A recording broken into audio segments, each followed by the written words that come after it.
نحمدہ ونصلی علی رسولہ الکریم اما بعد۔ میرے دوستو، جب اللہ تبارک و تعالیٰ طویل صبر کے بعد اپنے بندے کو صبر کا صلہ دینے والے ہوتے ہیں تو دو نشانیاں ظاہر فرماتے ہیں۔ وہ دو نشانیاں کون سی ہیں میں آپ کو بتلاتا ہوں، میری بات کو توجہ سے سنیں۔ اللہ کے نبی علیہ السلام کے چچا حضرت حمزہ رضی اللہ تعالیٰ عنہ وہ صحابی رسول ہیں جن کے ساتھ اللہ کے نبی علیہ السلام کو بڑا پیار تھا، بڑی محبت تھی، بڑا لگاؤ تھا۔ یہ بہت بڑے بہادر تھے، جنگجو تھے، شجاعمند آدمی تھے، اور ان کو غزوہ احد میں وحشی بن حرب نے شہید کر دیا اور بڑی بے دردی کے ساتھ شہید کیا۔ جب اللہ کے نبی علیہ السلام اپنے چچا کی میت کے پاس آئے تو دیکھا حضرت حمزہ رضی اللہ تعالیٰ عنہ کو بڑی بے دردی کے ساتھ شہید کیا گیا تھا۔ اللہ کے نبی علیہ السلام کا دل بھر آیا، اللہ کے نبی کی آنکھوں میں آنسو جاری ہو گئے۔ اللہ کے نبی علیہ السلام کے چچا حضرت حمزہ کو شہید کرنے کے بعد وحشی بن حرب اس ڈر سے کہ اس کے بدلے میں مجھے قتل نہ کر دیا جائے بھاگ گیا۔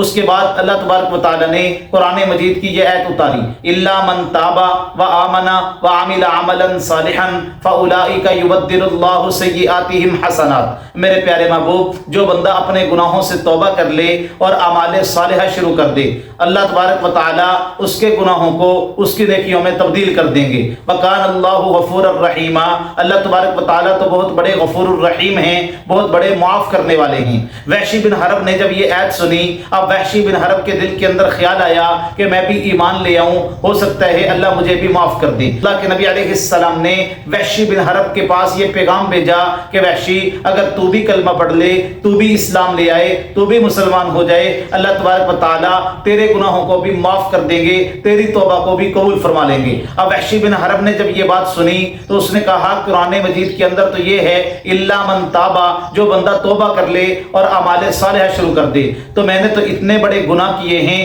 اتنا بڑا جرم کیا ہے، میں نے رسول اللہ صلی اللہ علیہ وسلم کے چچا حضرت حمزہ رضی اللہ تعالیٰ عنہ کو بے دردی کے ساتھ شہید کیا ہے، بھلا میرا گناہ کیسے معاف ہو سکتا ہے؟ اللہ تبارک و تعالیٰ نے قرآن مجید کی دوسری آیت اتاری، فرمایا میرے پیارے محبوب، میرے بندوں سے کہہ دو، قل یا عبادی الذین اسرفوا علی انفسہم لا تقنطوا من رحمت اللہ ان اللہ یغفر الذنوب جمیعا۔ اے میرے پیارے محبوب، میرے ان بندوں سے کہہ دو جنہوں نے اپنی جانوں پر ظلم کیا ہے، یعنی جنہوں نے اتنے بڑے بڑے گناہ کیے ہیں، لا تقنطوا من رحمت اللہ، وہ میری رحمت سے نا امید نہ ہوں، میرے در پہ آ جائیں، سچے دل سے توبہ کر لیں، آنکھوں میں آنسو بہا کے کہہ دیں یا اللہ میری توبہ، ان اللہ یغفر الذنوب جمیعا، میں اپنے بندوں کے سارے گناہوں کو معاف کر دوں گا۔ وحشی بن حرب نے قرآن مجید کی جب یہ آیت سنی تو آیا، میرے نبی علیہ السلام کے ہاتھ پہ بیعت کی اور کلمہ پڑھ کے مسلمان ہو گیا۔ میرے دوستو، کہنے کا مطلب یہ ہے کہ دنیا کے اندر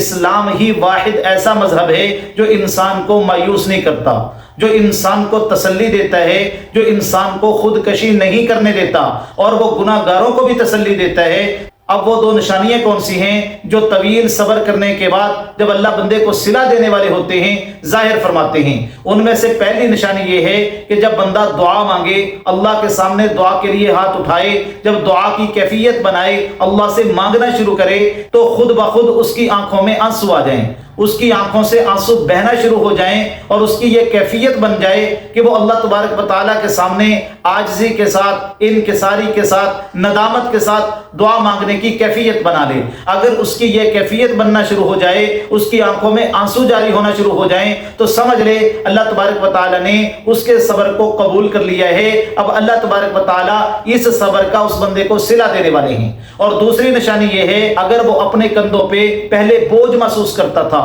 اس کی کیفیت جو تھی وہ بوجھ والی تھی، اس کی زندگی اس کو بوجھل نظر آتی تھی، لیکن اچانک اب اس کے کندھوں سے بوجھ اتر گیا ہے اور اس کی زندگی میں اسے سکون نظر آئے اور اطمینان نظر آئے اور اس کی زندگی اس کو پرسکون نظر آئے، اطمینان والی زندگی اسے نظر آئے، یعنی اس کے دل کے اندر ایک سکون ہو جس کو وہ محسوس کر رہا ہو۔ اگر یہ سکون والی کیفیت اس بندے کو محسوس ہونا شروع ہو جائے تو سمجھ لے اللہ تبارک و تعالیٰ نے اس کے صبر کو قبول کر لیا ہے۔ اب اللہ تبارک و تعالیٰ اس بندے کو اس کے صبر کا صلہ دینے والے ہیں، اللہ تبارک و تعالیٰ اب اس کے حالات بدلنے والے ہیں، اب اللہ تبارک و تعالیٰ اس کے اٹکے ہوئے کام کو نکالنے والے ہیں۔ جتنی بھی مشکلات ہیں اللہ تبارک و تعالیٰ ان مشکلات سے اپنے بندے کو نکالنے والے ہیں۔ اب یہ تمام حالات بہتر ہونے کا اس کا وقت آ چکا ہے۔